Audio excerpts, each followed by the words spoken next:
Welcome, friends, to the Someone Gets Me podcast. I am your host, Dianne A, and I am so delighted that you're here. This podcast was created because I believe there is a visionary leader inside each one of us who is waiting to be seen. In each episode of Someone Gets Me, you will hear useful tips from successful visionaries who will share their stories about how being seen has allowed them to take their vision out into the world with action. The importance of emotional and psychological safety for neurodivergent individuals. Hi, friends, it's Dianne. It's Someone Gets Me. And today we're talking about safety, talking about psychological safety and emotional safety. These things are very important in a business setting with your team, within your family, within our society at large, or in really any system. What I notice a lot is that psychological safety and emotional safety is not revered, should we say, in the corporate world or in the business world. I've worked in many different businesses over my life, and oftentimes the emotional and psychological safety of the people was not thought of by the higher ups, so to speak. I worked at an advertising agency one time, and the owner came into the artist room, and I was outside in the hall, and there were like 10 artists in the room designing the art for this advertising agency. And the owner of the company had a CD, and he took it and he hurled it so hard and so fast across that room that it stuck in the wall. Thankfully, it didn't hit anybody. But he was mad about something. And rather than dealing with it in an emotional way that was appropriate in a business setting or in a human setting, he did something that was violent, and he got away with it because he was the owner. I see it over and over again. I see bullying, especially of gifted people and neurodivergent people in the workplace. I personally have been bullied, and I know a lot of other people who have been. I mean, it's happened even recently where I had to set the boundary and say, we're not talking like that. So these are very real situations and real issues for all people, particularly neurodivergent people. Because see, what makes us gifted is that we process the world differently than others. So sometimes we might think that we're like an alien or other people are stupid or don't get it, when really it's different processing. And not that one's good or one is bad, it's just different. And so it's really easy when we don't fit into the norm to get in situations where pressure or some kind of negative chaos, might we say, would get placed on us, or we would be bullied or made fun of. And so safety is very important.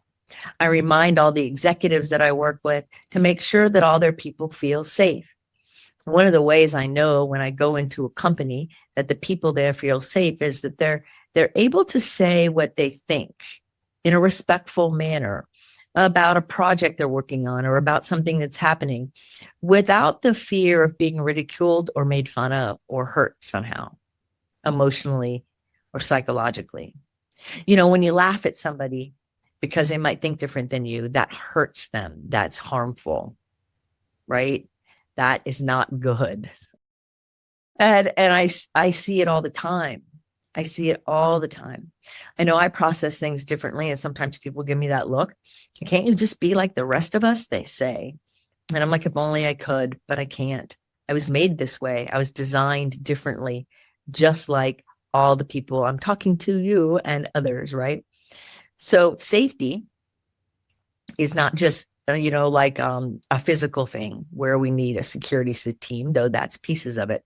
But psychological safety means that our ideas, our mind, or the way we think, the way we feel in a situation is respected and honored, and that we don't get harmed as a result of what we think or feel or understand, right? It's very important. And so managers and parents and people who have management or charge, if you will, over others, it's even more important. Because when you say something to another person that is harmful, knowingly or unknowingly, then we create problems. We create a lack of safety. Now, the consequence of a lack of safety is a person who turns within and shuts down, maybe gets depressed, right? Some people might even try to hurt themselves or become addicts or something. Or the other way of exploding and making things really crazy all around them. It's either going to go in or it's going to come out in a very big way. And both of those scenarios are unhealthy for the person themselves and the people around them. And so here in my world, I really work with myself and with others on having an integrity and an alignment with our emotions and with our psychology, our mind, our belief systems, so that we're safe.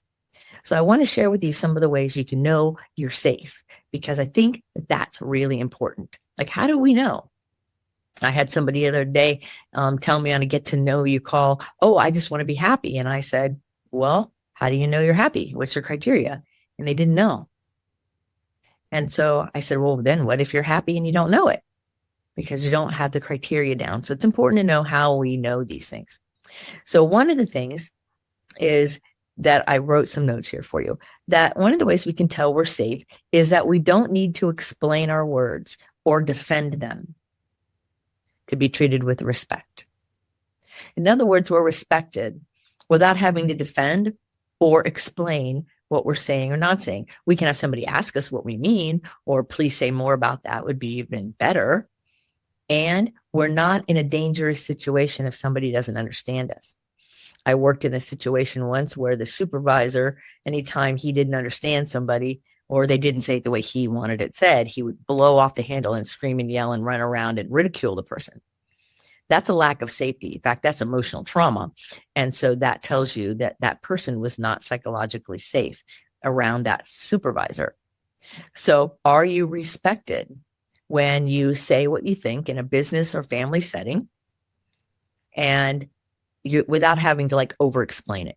Somebody might want a little bit of explanation because they may not understand, but it's different to explain to help somebody understand and having to explain yourself in order to not be hurt.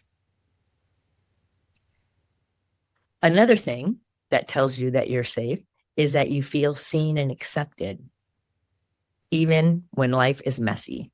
Yeah, life is very messy. I always think of it like finger painting. It's messy, but it's also beautiful. And so we have messy lives sometimes. We'll make a mess of things. We'll walk into messes. Messes will happen around us. And do we feel seen and accepted even when it's messy? Even when maybe we're not feeling so great, or even when we're not in charge or the creative one or whatever. Are you feeling seen? Are you feeling accepted? Now, one of the biggest issues that I work with people on is not feeling seen or heard or understood. And I believe that gifted people are here to help save humanities from themselves, that we are here to bring a light and a way of seeing the world that is uplifting, that is powerful, that when we stand in our sovereignty, it's not a mistake of who we are and what we're doing. It's not a mistake that we're here to be a beneficial presence on planet Earth. It is a mistake to think that we're going to shrink and play small when we're not small. So are you seen and accepted? If you think about it, you think about the primary places you are during the day and you're not seen, or maybe you're not accepted, or both, that tells you that your emotional and psychological safety needs a little help because it's not there yet. Then I want to talk about having space. It's very easy to get dysregulated in this world, in this culture. And when you're neurodivergent, getting dysregulated can happen pretty quickly. And so do you have space in your work environment, in your home environment, in order to re-regulate, in order to come back into alignment, in order to breathe or rehydrate? Do you have the space for that? It's very important. And so some work environments, people don't have that kind of space, either to step out or to go into their own space, to quiet and go within and re-regulate. So if we get dysregulated and we're moving really fast, then what happens is we're dysregulated. Then pretty soon we're not feeling safe and we're not being heard. So does your work environment or your home environment have the space to do what you want to do, to regulate, to laugh, to cry? to share, to journal? Does it have the space for that? And speaking of laughing, one of the ways you can tell you're safe is that you laugh freely, that it's okay to laugh, that if somebody tells a joke, you can laugh. Or if something funny happens, you can laugh. And also means that if you're sad and you need to cry, that you're safe in doing that. It wasn't very long ago that somebody that I know quite well had a death in her family. And she was telling me how when she went to work, somebody asked her about it, and she was crying a little bit. And one of the people there, I think because they felt awkward, but it doesn't excuse it, laughed and asked her why she was crying. And so laughing at somebody and asking why they're crying like that really erodes away psychological safety. So we know we're safe when we can laugh and we can cry and we can express our emotions in a healthy way so that we can be accepted and heard and loved and cared about, right? Because when we're safe, we have that rapport, we have that connection. If we're afraid we're going to get yelled at or afraid we're going to get made fun of or ostracized or ignored, then we step away. And that means we're not feeling safe. And so think about it. In your work environment, can you laugh when it's funny, when something's funny? Not at the expense of others. I'm talking about just laughing. Or can you cry if you need to? And if somebody else cries because maybe they're sad because they had a loss, how do you respond? Do you respond in a meaningful way? Do you care? Do you listen? Do you walk away? Do you say nothing because you don't know what to say? How do you handle it? All the different emotions in yourself and in others. We know we're safe when we can laugh, we can cry, we can express ourselves without the fear of being harmed. Emotionally ridiculed is a form of harm. And then another thing I want to talk about that has to do with how you know you're safe is that people can hear you for the first time that you talk, right?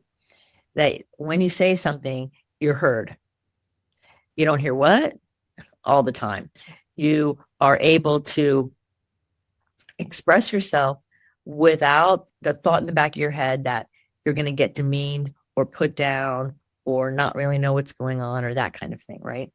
And so it's important to realize that being heard is very, very central to your safety. I know I spent many years of my life not feeling heard. And in fact, still today, there are times where I will say whatever it is I need to say, and it's clear and it's English and it's in very few sentences. And people will still say they don't understand.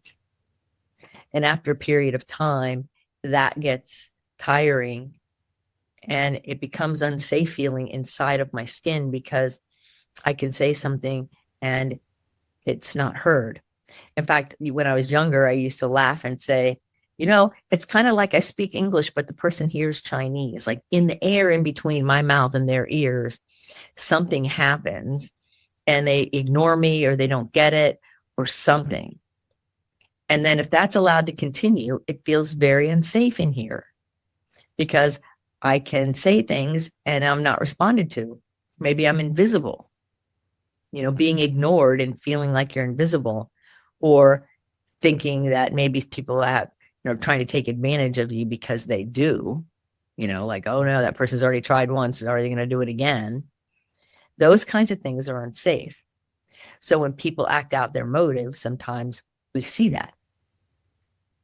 The last thing I want to talk about as far as how you know you're safe and everything is that you're able to be yourself without the fear of punishment. I mean, every once in a while I go, no, that's just my giftedness. That's just how I am. That's how I roll. Or I'm just a little goofy. In fact, I just did a get to know you call with somebody who wants to be on this show. And this person felt a little awkward at first because that person was approaching me more like it was a business deal. And I approached the show with a real personal connection because I want you to feel cared about, to feel heard, to feel understood. My goal on this show is to share things with you that remind you of your greatness or add more to what you already know. But what I do know for sure is that every single one of you, Every person, you, yes, you are here on this world right now, listening to this show because there's something mighty and important and good and amazing about you. That's what I know. And having that fear of punishment riding on our shoulders sometimes can really, really squelch us and have us feel unsafe and have us put up our protection barriers. And so we want to have a safe world. And it starts at home and it starts at work. I deal with it a lot in workplaces because a lot of times companies, the bigger they get, tend to lose sight that we're all human. And all humans, no matter how gifted we are, or non-gifted we are, or how neurodivergent, or how neurotypical, all humans deserve and have the right to be treated with dignity and respect. All humans. And so if that's the case, then anything short of that, being treated with dignity and respect, creates a lack of safety. And when we're not safe, people do goofy things. They lash out, they harm others, they hide. Sometimes when people don't feel safe, they make mistakes in their work that they wouldn't otherwise make, but they're feeling nervous. And so in order to have a workplace or a family that functions in a way that it works for everybody, it's important to have a level of safety where I can say what I feel and believe in an honorable way, and I'm respected for it. Even in a disagreement, we can both have different views and still get along. We can. It's really quite amazing. And we can also dialogue about things, and we can also work on things together. And so it's vital and it's important, I believe, to pay attention to the importance of psychological safety and emotional safety at work, within your friend group, at home, anywhere. I had some people that were struggling with some psychological safety in a religious institution they were going to. And, I had to work with them a little bit on how to set the boundaries and what to do because of the way they were treated. It was other than safe. So I hope these ideas have helped you. And I hope you realize that just because you're gifted and neurodivergent, or just because you dance to a different drum than the rest of the world, or just because you are a little quirky, those are the reasons that these things are so important. Because your unique, beautiful difference, the design of your being, has something mighty for the world. And you're the only one that can bring it forward, whatever the it is. Each one of us has a different it, right? We all have a way to bring who we are to the world. And yes, I'm a little goofy sometimes. And, I was so serious when I was younger that they wanted to do ulcer surgery on me. And I'm like, oh no, we won't be doing that. And so over time, with all my seriousness, I've had to deal with it a lot. And then now I have fun. And I still can be very serious. A lot of the work I do helps change lives. And so I take that very seriously. I take the intimacy of the work I do with people seriously. I had one CEO of a fairly large company say, one of the things I love about working with you, Dianne, is you don't barter my information. Nobody even knows I even know this person, I don't think, unless this person has told people. I certainly haven't. And so it's important that we remember that our safety is paramount. So in whatever you're doing, whether it's working with a coach or a mentor or a therapist or a doctor, or whether it's at work or family or home or on your sports team, your safety is important. Our ocean race sailboats, we go to sea. We have to be able to feel safe with the people we're on the boat with.